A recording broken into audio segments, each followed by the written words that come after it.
Qabdar miskiinni arsii kana bira jiru kuni maaliifin kana waan godhini isa biraa waa godhaa siin jee namni ka waliin nyaatu wal ajjeesu jiraami gaafa nan asii lola labsu namni hin dhaga'u gaafa warri qariyaa kana jiru wabii eenyutu hin jira namni sa'a namni waa dhufe boo bilbilli ulaan sinitti dhaame ulaan banina nadda walaa jee nama deemu waa hundaa'u himuun barbaadu of dhaadheessuu ta'a naan jaalatiin argaa kiyya isin dhukkuba bakkaan jirutu sin dhukkuba gahee an kaleessa taphadhutu sin dhukkuba lakki an hawaasa jedduu dhaabbadhutu sin dhukkuba gaxaantummaa namaa qofatti amantani malee fayyaa ta'i jettanii gaafa nan lallabu gaafa nan lakki ijoollee keenya waliin fixinaa jiru tokkoon kee dhuftee gasti guyyaa 20 guyyaa 30 banutti yaada kennatteen beektu san irratti dhuftee halkanii guyyaa waliin dhaabbatteen beektu samii buute moo lafa baqa kee hodhaa turte moo eessaa fidde akkaan keessa jiru naa kakadhu Mama mucaan kun amma yaa baleessu akkanaa miti barre mucaan fakkeenyaaf nagaree wanti nutuun nama garee akaa waliin galchite yeroo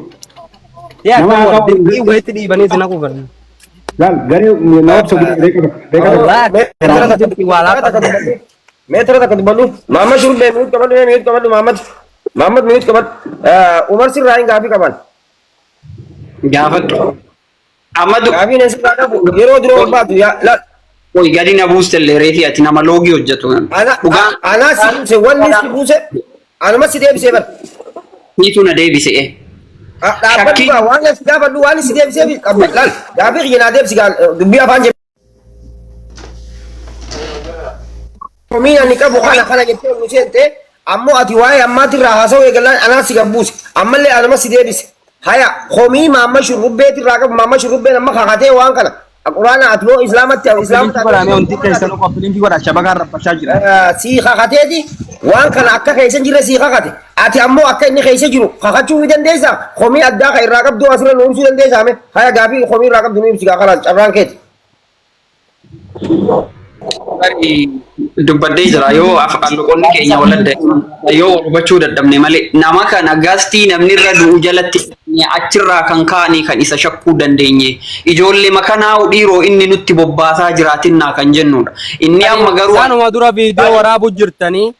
dura viidiyoo waraabu jirtanii mana namni itti tumamu keessatti agartee gaafa tumaatis anuma dhaqee iyya shurrubbee ol nutti hin galchinaa dhufee nama nu harkaa fuudhuu dhufe janii rakkoon qabdan jibbiinsa dhuunfaa qabna jaatuma ifaa ibsa sanii achitti namni meediyaa irratti wal jibbe foolomoo fi walirraa dachaafata nama kee waa godhe immoo ergaa hagana taargeet shurrubbee godhatanii haasoftani haasonni bu'aan qabu taakka ilma hiyyeessaa immoo isa fagoo dhiisi kana bira jiru waan danda'u godhaaf malee waa isa godhuu hin barbaanne isin jedduu dhaabbadheetiin nama jedduu dhaabbadhee dhiibee haga namni qabaa wal gadhiisee nama wal qabe harkaa guuree lammata harkaa guuree sadaffaa harkaa guureetiin guyyaa lama keessatti yeroo sadi walitti deebi'amee lallabee iyyee nama dhufee irran na gargaaru dhabee lubbuun namaa baanan aboogaa nama duratti isin qabe isin harka naan darbine ijoolleen arsii wal qabachuu hin dandeenye warri wajjin haasa'uuf miseenjera garee godhees ni baqate artistoonnis agartee akkasii manguddoon biyyaa goone sunis fashale sanuma fashaleessuu dhufani ani gaa eegana nama lolaa isiniin hin jiru dhiisaa isiniin hin jiru isinis oromoo bakka lubbuu tanatti lubbuu nama naa olitu dubbata humna kiyyaa oli galatooma warri naa qabamtanis warri diddanii lubbuu narra baaftanis galatoomaa jeetiin baheen jira isin jeddu bahuu mirgaan qaba namni hamma dhiibuu qaba hamma dhiisuu qaba isiniin jee afaan oromoo kana faalladha moo akkam soo gidda ofii jettu miyaayi dinnaan fira kee dhagamma kamtaan tana oonan of mare malee eenyuun namaraan hoggaan aniyyu na wajji dhuftee yoon iyyine ani sihi ati ana ka irratu narraa irrata hoggaa san calliftee dalagaa kee dalagataa nagaan dubartii ol naxxanii kooflaa garee gandummaa keessatti gad deebitanii waan achitti xaxxan tokko guurratanii horiiwwan faayidaan qabu hagas Umar yoo nama dhugaa taate dhiifama gaafadhu khalaas yoo dhugaa barbaadde amma dhiifama gaafadhu Salaam alaikum yaada qabda ani sinbiraa deemu barbaada koomentii wayii argitaniitti kan na seensiftan dura barreessaa ture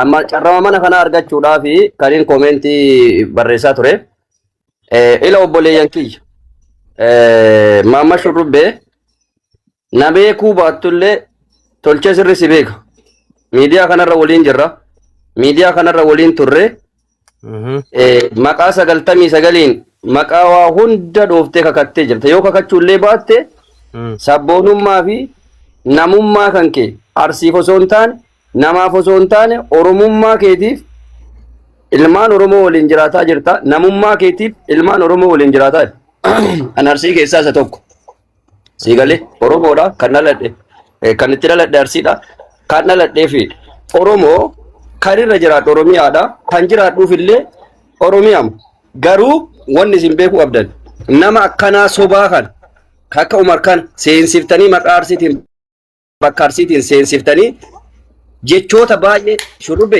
isin jettee yeroo darbattu jechoota kan kee keessatti akka of eeggattuun barbaada. Laala inni su maaliif adda hubatuu qabda isin hoggaan jiru isin hoggaan dhaggeeffadhu isin hoggaan jiru uummata arsii biyyarra jiru osoo hin taane isin warri hin jiru warra waldaa jaarratee garee jaarratee shira achitti xaxuudha. Meena warri waldaa ijaarratee afoosha qabullee ila warri waldaa ijaarratee afoosha qabullee saanii warru nama tumuu fi wama kanarratti waan dubbatu gabbu'ee mari'atu. Shurrubbe laal yaada takkatti basii kennee bu'a. Warri waldaa fi afoosha ijaarrateellee arsii bakka bu'ee miti.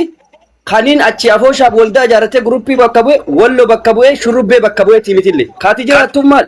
Ofiif ati ani ilmaan arsii waliin ilmaan obboleeyyan kee wajjin hin jira jette dhibba keessaa dhibbatti ragaa waliin baaste mudhifte ani waan kana keessaa harkan qabu jette giddii namni shurrubbee achi si galchuu yoo jiraate kallattiin si dhufee si barreessee kallattiin si wajjin haasa'u mirga isaati. Saanni isaa waan barbaadan seema nama kalas yaadni keenyaa ta'ee jira. Ni fixatta. Waan inni irraa barbaadamu akkaan wayitti seenuu barbaadan. Ani immoo mana ama. Na dhaggeeffadhu kaa. Waa'ee ibsitti maa jira na dhaggeeffadhu shurrubbee. Ani qoocarraa si wajjin haasa'u illee argadhu tarii namni illee nan beeku. Akka nama tokkotti si hordofa yeroo araaraatti si hordofa yeroo wal dhabde tokkotti seenaa hunda si jala jira. Yaada nama ammootu waan argitee madaalta waan irratti argitee isa kabajita waan inni hojjetuun isa kabajita anadhaati kana dubbattee sin kabaju hojii kan keeti hojjetaa baatee hojjetaa dhufte si kabaja arsiin namni si jaalatu oromoon namni si jaalatu wallagga namni si jaalatu mileenataan jira nama tokko lama argaa kan keen feeneef jettee dhufte ataka kan keetitti walola kana dhaabsuu hin dandeettu maaliif akka namaatti hin dubbatta gasti isa irra yoo jiraatte dhooguu hin dandeettu si seensuu danda'an garuu maftii ammoo dhooguu dandeettuun hin qabdu jala teettee ama fakkeenyaaf Umar kun ati jala jirta yoo jetta hennaa jala jiraachuu isaa argu noo isaa maaf hin argin noo inni jedhu san maa barreeffama san hin argin nama dharaa akkanaa kana fiddanii maqaa nama tokkooti hin dubbisina ujoolleen kan nama saamu jiru kan wal fixu jiru ilaalaal obboleessa kiyya ujoolleen badii qabu yoo jiraat guruppii wal ijaareera dhugat ka ummata saamuu barbaadu ka arsii maqaa balleessuu barbaadu ka walloon illee ummata nagaa maqaa balleessuu waliin buusuu barbaadu guruppii qaba ummanni kun ummanni guruppii qabu tarii namoota akkana jarjaranii waa dubbatan kanaa miti amma fakkeenya guruppii kana keessatti akka nu irratti illee Rudee moonitara sanne yookaan namoota ejjeba ol naqi namoota gurguddaa jira illee darbaa bakka shurubbeen hin jirre sunni galchaan jiranii bargalchaan jiranii nama akkanaa kana fiddanii nama akkanaa sobaa kana fiddanii maqaa kennan dhageeffadhaa namni tokkochi jechuun yoo dubbatan namni tokkochi ol seensaa tokkochi nama haasaan jira nama afaan lamaa dubbadhume Hindu batakeero nama akkanaa sobaa kana fiddanii irraa yaada fuudhina maamma shurrubbee yoo taate yaada dhugaa yaada nama ijaaru dubbataa jira adhallee borullee anammoo akka kiyyatti dhaamsisaaf dhaamu yoo jiraate hanga dhumaatti warra guruppii wal Taphataan kiyya na biraan jiru rooba jira oo sagaleen kiyya jira warra guruppii ijaaree illee beekaa jirta boonaa seekan ol galchume hallichaa maqaa arsiitiin deemaattu illee beekaa jirta hallichaa maqaa arsiitiin taammachuu darabiyaa keessa wal ijaartee akka siqoo roobaa waan fuutu dhabdee waan nyaattuu fi waan fuutu dhabdee ilma namaa irratti du'aa fi qalma labsite argaa jirta gara arsitti gara oromoo arsitti asin geessina yoo rabbi jedhe ammoo ka wallos ka arsis guyyaa tokkocha ifa baatee rarraafamuun isii hin hafu amma immoo uffattee deemuu qabu ammoo wali buusuu fi ummata nagaa Abboon Amadakar si kan beekan.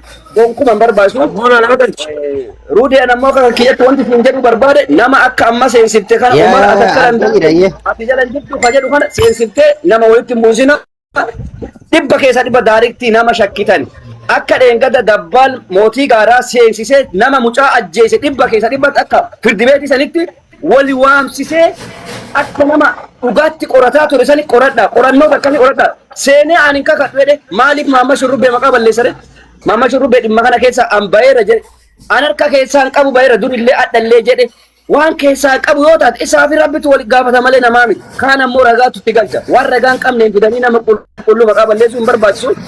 An akka ijoollee asitti ammoo wanti jedhu barbaade ijoolleen keenya warri walitti bu'iinsa kanaaf shoora guddaa taphattan warra miskiina qaltanii qalchisiiftan ila ka arsiitu qalchisiise ka wallootu qalee ka waltoo qalchisiise warri lola kana keessa hirmaate obboleeyyaa ofii warra qale gamaaf gamanattu jechuudha. Isinii galee ija takkaan akkasitti ilaalla malee wallootu arsii qale arsiitu walloo qale waan jedhamu nuti walakkaa kanatti ilaallu. Kalaallu lola kana ka'ee galchiiseetu jira duuba taa'ee mana taa'ee manatti shoorbaa dhugaa qincee manatti dubartiin bittee fi mana shuguxii bittee fi ijoollee miskiina karatti baasaa akka birriin bu'uuf akka faayidaa argatu warra faayidaa dalagataa nantu jira. Isin homaan beekta warri gastii irraa nuti homaan beektu warra mana qallabanii dhugaa kee takka maaltu keessaa si baase onaan jette amma naa fi ati akka tokkotti haasa'u jirra. Gubaan kiyyaaf gubaan kee tokko ilaalchi kiyyaaf ilaalchi kee tokko. Ani gaafa gandummaan kunu biizinasaa jedhee jibbee keessaa ba'u namni nama qabatu hin jiru jee dhiiroo galgala sa'a lamatti asrii ijoolleen arsii mucaa tokko qabde qacaffa tawalloo dhatte nama sadi walirra artee fidde ibroo fi sa'aat miseenjeraan dhaanatti dhaani maraataa dhufeeti ijoollee san harkaa guure mee bakka kiyya ta'e yaad gaafa nama sadi kan hin danda'u gama kana ati nama sadeen kana naa baasa naa kenna amma booda jaarsummaa biyya san gufachiiftani gannaa dhiisaa jeeni gadhiise. Tokkicha ijoolleen asrii ijoolleen arsii qabde tuni isinis gadhiisaa jenneen nama sadi gadhiifne wayni hafatti shakkina nama san gad hin dhiifamne yeroo san lubbuun darbe dhageenya maal jeen itti fixaa fi maammeen hin himinaa meediyaa irratti araara biyyaa kana gufata ilmaa baluu aanatti wal galchuu deemna jenneen deebi'ani wallooyyen nama sadi nama harka jiru gan nu dhiiftee fidaa gorraa janii labsan maammee fi itti fixaa deemaa deebi'aa jeen miseenjera keessa sagalee itti qabe maqaa isaa 99 natti haa ta'u dhaqan gastii san jala isaan dhannaan itti cufatan asrii mucaa tokko kaamata 10 fidan yeroo isaan mucaa amata 10 fidan tawalloo ammaas magriba nama tokko fidde ati yoo nama keessan dhugatti quuqamteef muutii godhadhame warri kan ilmi arsii osoo nama jiru ilma walloo fiddee waggaa gorraatu jibba arsii qabdu mul'isu jirte moo jibba walloo qabdu mul'isu jirte ila inni kee gamanaa jira itti fixaa fide ol naqe ijoollee walloo maammee fi itti fixaan kun dur harka dhiigaa ta'anii sarra jaarsanatu godhe himan guddoo sanii waa deebina maaliif mucaa kana qabdan bara asriidha ijoolleen arsii mucaa tokko qabde fidaa gastii isaa maammee fi itti fixaan bilbilattidhaan istiraan dalagaa boodan deebi'ee gastira dhufa araban na bira jiraa jee dhufuu dide mucaan sun asrii nama qabe ijoollee walloo mucaa tokko magriba qabde mallee beek ka asrii qabe moo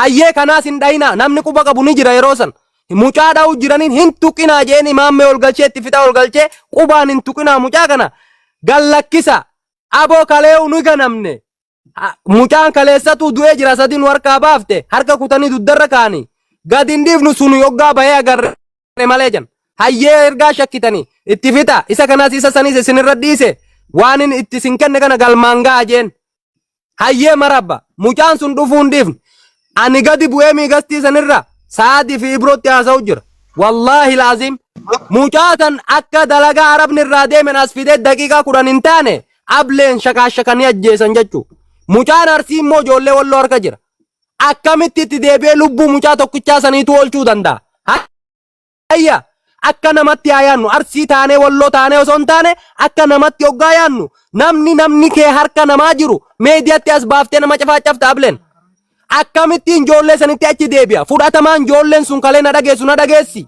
gaafa nan nama lafa qabee lubbuun namaa baat ummata san biratti jechi kiyya ni deema yaanni kiyya fudhatame ni qaba lammata sadii deebi'ame guyyaa lama keessatti rabbiin isin uume bakka kiyya kana dhaabaa of laala kaniin an qabu hoggaa naa qabame gamni kaan hoggaan irratti kana balleesse akkamitti lama yoo dhugatti arsoomni keessa jiraate ilmi arsii osoo gamanaa taa'u walqixxee gadhiisaa inni shakkina osoo ijoolleen jettu meediyaa irratti as baasanii mucaa sana akkas godhuun kunoo nu akkana goone akkana godhaa jechuudha. Lola kana keessa gargaarsa sassaabamuudha. Na didan harkana darban kutaa kamuu qabuun hin danda'a. Kuni maaliif ta'e? Joolleen garee na wajji jaarratte immoo yeroo masanuu garee san diiddee kakuu diinne soomana guyyaa sadii soomannaa jettee yaate. Nama bakka namni itti qalamuu fi bakka namni itti tumamu hin jirtu. Ani hoo kan waan kana lagate aboochitti deebi'ee ijoollee walloo eegana afaan isinitti dhufuun hin danda'u. Afaan isin dura dhaabbadhuun hin danda'u. Gama sanii sadi ganame amma nama lolaa isiniin jiruuf rabbiin na gaafata. Nama ajjeeftan garuu azaaba. Alatti isin gala, dikatti isin gala. Nama ajjeesuun faayidaan qabu. Akka namaan ta'ina ummanni kun nagane dhadhabe iyye isin jedduu bahe namni amma dhiibu qaba amma dhiisu qaba jeetiin meediyaa irratti ol bahe hawaasa guuturratti boo'etiin aboon isin jedduu bahe gama san qabuu hin dandeenye akka namni dhumuu barbaadama. Kanaan maallaqni sassaabamuu barbaadama. Ummanni kun arsii osoo hin ta'in diina arsiiti. Osoo mucaa arsii harkaa qabdanuu nama san ajjeesuni diina arsiiti malee isaan arsiimi. Ummata agartee rabbi sodaadha. Namni nama ajjeefte akerri kee akeras si bada dhalas si gala dikas si gala. Ani garuu isinii dhaame yoo rabbi isinitti fedhe miidhan malee nama jawwaalan qabne miidhina. Nama bakka malee jiru miidhina. Hiriyaa wajjin nyaattan hin ganinaa jeetiin hundaa dhaamee gasti irratti deemee jechu. Badiidha. Shurrubbeen gantuun kana nama na qacaree jira. Jaarsummaa inni wajji jiruu dhaqee nama qalchiisu jira. Kuyyuubboon bakka magarteen jiddi an of qabuu fi rabbii sana uumee fi haala kiyya jijjiiruu dhabaafi malee warri na wajjin kakatee sana hojjetaa ture nama jechisiisaa ammallee qalchiisu jira. Ana maaltu na uggure? Maaf ashurrubbeetti garuu waa hunda achi jala jirta jala jirta. Noo isaan an barreessuun argu achi jala jiraachuu kiyya ni arga. Isaan an bilbila keessan bilbilee mucaa baale bara boona isinii jechaan kijibaan hin kijibin hin qabu. Kijibaan ta'e keessatti fincilaan dawwaleetiin aboo rabbii jaa silaa hayyee dhaabbatuu diddani isin dadhabe warra baalee kana gannaa dhiisaa jeeni gasti irratti ijoolleen hayyee warra baalee kana gadhiifna. Gadin dhiifnu irratti ijoollee walitti deebite. Namni haqaa akkatti deemu qaba. Soobni faayidaan qabu dhiiro. Jibbaa qabdan. Kalas namni tokko maaf dirqama isaa bahata. Maaf waa raawwata. Moo shurrubbeen qaariyaa kana nama gaalee gaachina ta'ee fi nama kamisitti uumamee gaddachaase karee asit dalagu. Ka uzbaa ni beetta gola roqaa kana agartee mooraa kiyya. Mooraa kiyya gama duubaa kana ijoollee arsiitu jira. Ijoollee qarree irratti ergineet nama qaryaa san dhufu eegaa jennaan dur qawween itti kenna amma qawwee namatti kennuun amanuun. Dur hoggaa lolli ka'e ijoollee arsii qaryaa irra deemen qawwee 6-7 kenna itti arraffamaan turre gaafsaniis arsiin na anumaan rabsuun jiru suuraa kiyya baatanii safaaraa dhaquutti hin jirani. Nama tasliisii qabame an hoggaan asii gaddachaasu akkam fedhani wanni fedhan shurrubbeen gabbee miskiina haa tumu shurrubbeen gabbee ijoollee bira jirtu tana gandummaa alabsu. Nama shurrubbee wajjin viidiyoo waraabetu nama keenya tumuu jira. Haa tumuuga. Namni gaafa sibira dhufe suuraa si waliin ka. Gaafa ati dalagaa qabdu sibira taa'ee dalagata. Gaafa sibiraa deeme kullu waa dammasu lalaarraa iyyatu. Haadha isaatu akka fedhe. Dhaamsa dhaamtaaf nama ni gorsita ni qajeelchita. Gaafa waa hojjettu dhugaa rabbiitii fi dalla lammii eeggattee hojjetta. Hayya. Bulguun nama keenya fixe kana barboon kaa ilmi obboleessa kiyyaa gorraameen ijoolleedhaan miira keessan galinaa jee qawwee 18 namarraa hiikee ijoollee fira kiyyaa kaniin adeera ta'uuf asii ari'e. Duuba akkam sinii taana gajjee hudduu sinii kennu natti raftanii lakkii jeen nama jedduu seenee nama ilma arsiin nama harkat dhiisee ka biraa ajjeesu diina arsitti beekan. Kalas dhugaan lafarra jiru kana osoo namni kee nama harka jiru nama miitu dhiiro. Osoo namni sitti deddeebi'ee jaarsummaa biyya keessaa kana gabbuufne hammaan danda'u dhiibe hammaan danda'u deeme gaafa kophaan ta'e munni tokko ni haara malee hin bukka'u. Lakkii arsiin si ajjeeftu walloo taa'e. Wallo arsii ciisiif walloon si ajjeeftu jedhu barbaadde moo jaarsummaa gantan jee isinuu na gantan jee hawaasa miskiina homaan beenne nyaatee garaan qabnetti gamna baasuu barbaaddani. Harmallaan waggaa 50 waggaa 40 waggaa viidiyoo waraabu. Seetubbaan hakka nadhootti mana keessaa obumsu hawaasa irra na bobbaasuu fedha. Hin fadhu qumaara maanoo namaan tuqu sani rakkoon kee guutuun nagaatti. Mee afaan lamaa nabu. Ani carraa muka egeree fuuldura jira obsa kun takka carraa waliin dhaggeeffataa dubbannaa. Iboo akkam irraa ta'an. Ulfaatu hirba. Biroon jiru keenya kajala Nama jalaanoo ala dhiiran reedu jarana kete. amma dhuftee os kaa'ate amma dhuftee obboleessu.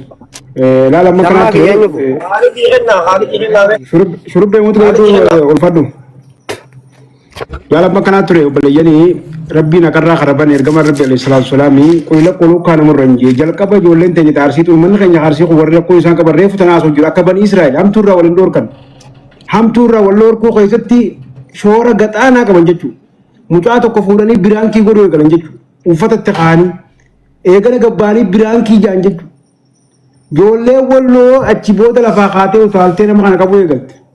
Maalii fi rakkoo amma mucaan ammoo mara siin jettan Abaan jiraati isinirraa bu'aa lubbuu namaati namni taphate akka lubbuun baate ka barbaadu gara tokko naa qabame garaan danda'u qabe osoo mucaa baate iddee dhabanuu iddee anas ni gaafata yoo iddeen du'e arsiin nama du'e kaasuu hin dandeessu gaafa piraankii sanii beeke namni sun kan irratti uumamee dhabame yoo du'e arsiin nama du'e kaasuu hin dandeessu obboleeyyan keeti harka bitaan harka mirgaan murini wallo ana ajjeefadhu dhaabbadhu lakkii shurrubbee sirran dabarru dhaabe ijoollee sana gabbayee kan nama qabeenyi fiide itti fixaa fi maammee sanillee kakachiise eeganaa yoon gandummatti hirmaadhe kaniin dhale naan guddatin kaniin facaase naan margin miseenjera kakachiisetiin ijoollee bira fide